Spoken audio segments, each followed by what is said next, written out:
Hello दोस्तों, आज हम एक नए टॉपिक के बारे में पढ़ने जा रहे हैं, पाइथागोरस थ्योरम।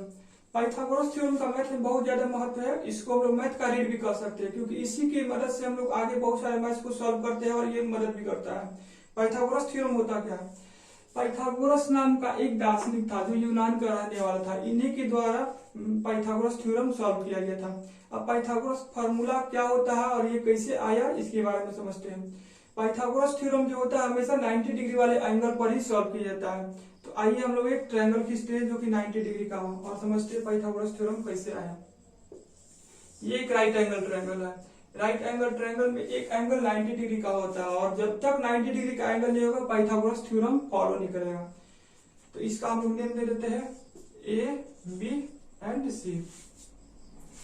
इसका हम लोग का जनरली फार्मूला होता है जो बुक में भी दिया रहता है, इसको समझ लीजिएगा। इसका फार्मूला होता है hypotenuse square equal to base का स्क्वायर प्लस परपेंडिकुलर का स्क्वायर। अब हाइपोटेनस क्या होता है? किसी भी राइट एंगल ट्रायंगल में 90 डिग्री के सामने वाले जो साइड का लेंथ होता है उसको हम लोग हाइपोटेनस कहते हैं। तो इसमें जो 90 डिग्री के सामने वाले साइड का लेंथ है उसको हम लोग AC से डिनोट किए हैं, AC का whole square. Base and perpendicular दोनों में से कोई भी हो सकता है, ये डिपेंड करता है एंगल पर। ठीक है, तो बेस को हम लोग BC मान लिए हैं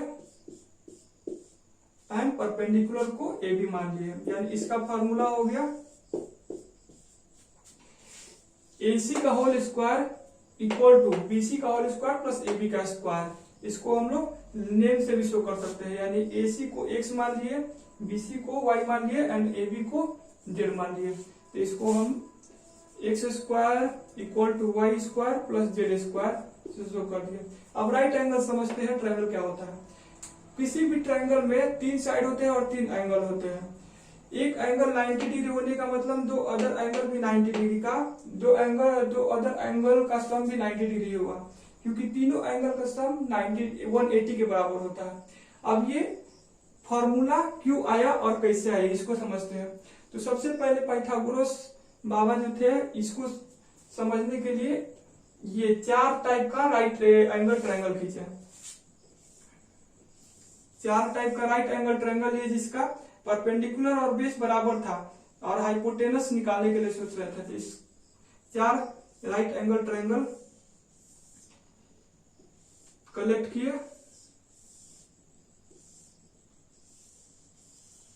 और ये चारों राइट एंगल ट्रायंगल को आपस में क्या किए, जोड़ दिए।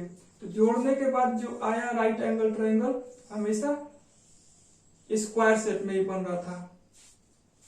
स्क्वायर शेप में बन रहा था यानी इसको इस तरह से जोड़े।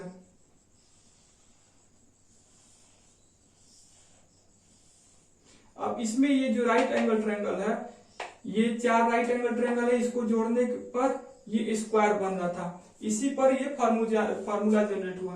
तो देखते हैं ये फार्मूला कैसे आया। ये पहला राइट एंगल ट्रायंगल है, इसको A B and C name दे दी। सी हो गया अकॉर्डिंग टू इसके अनुसार जो कि हाइपोटेनस है। इसका भी A B and C name हो गया ए बी। अब इस पे हम लोग फार्मूला देखते हैं कि ये राइट एंगल ट्रायंगल क्या होता है। देखिए ये जो इसमें 4 ट्रायंगल है और एक स्क्वायर है, इसी ट्रायंगल को हम लोग बेंड कर देंगे। ये चारों ट्रायंगल को अगर हम लोग बेंड कर देंगे, इधर से उठाकर हम लोग यहां पर बेंड कर दिए, ये उठाकर यहां पर बेंड कर दिए, चारों तरफ से मोड़ देंगे, तो ये जो चारों ट्रायंगल होगा ये हमेशा स्क्वायर के बराबर होगा। तो हम लोग समझते हैं कि ये फार्मूला जनरेट कैसे हुआ।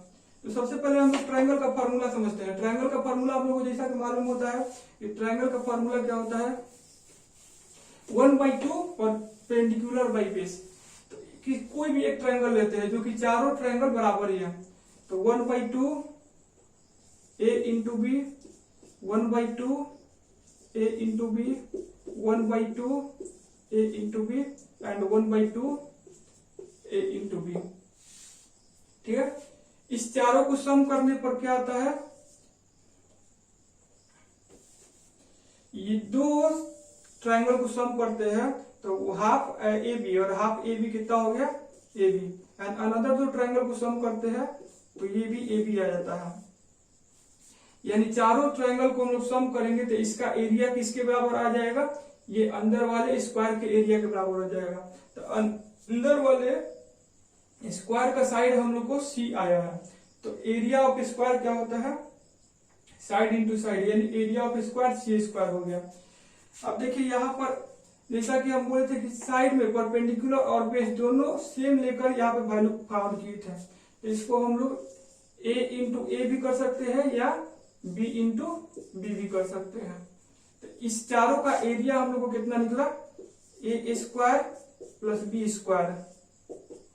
ये जो चारों का एरिया हुआ हमेशा स्क्वायर के एरिया के बराबर हुआ, तो इसी से पाइथागोरस जी को ये फार्मूला फाउंड हो गया और यही फार्मूला आगे तक जारी रखा। ये पाइथागोरस थ्योरम दूसरे फार्मूला से भी सॉल्व हो सकता है, तो खैर उसको भी हम लोग समझ सकते हैं एरिया वाले फार्मूला से। इसको देख लीजिए एक बार ध्यान से।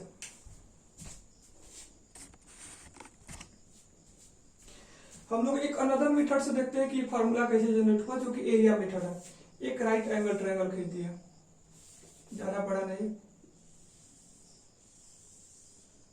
इसका नेम हो गया ए हो गया, ये बी हो गया और सी हो गया। ए को साइड मानते हुए हम लोग यहाँ पर एक स्क्वायर खींचते हैं, बी को हम लोग साइड मानते हुए यहाँ पर एक और स्क्वायर खींचते हैं, और सी को साइड मानते हुए यहाँ पर हम लोग इसके डायरेक्शन में एक स्क्वायर खींचते हैं।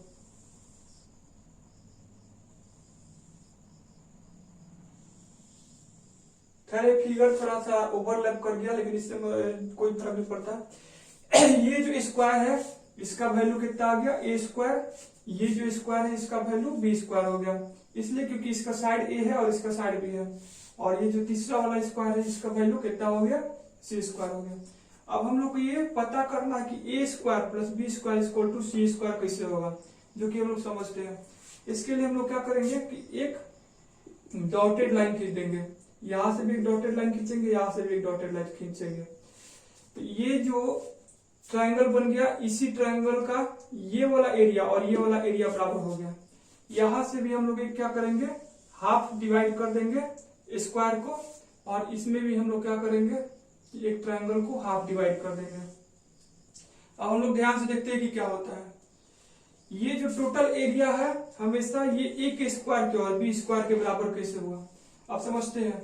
जितना ये एरिया हुआ, ये कितना हुआ, ए स्क्वायर टोटल हुआ, तो ये ए स्क्वायर बाई 2 हो गया। तो सेम कंडीशन ये ही था, ये अगर साइड है तो ये भी क्या हो गया, साइड ही हो गया। तो ये भी कितना हो गया, ए स्क्वायर बाई 2 हो गया, एंड ये कितना हो गया, ए स्क्वायर बाई 2 हो गया। ठीक है, ये थोड़ा सा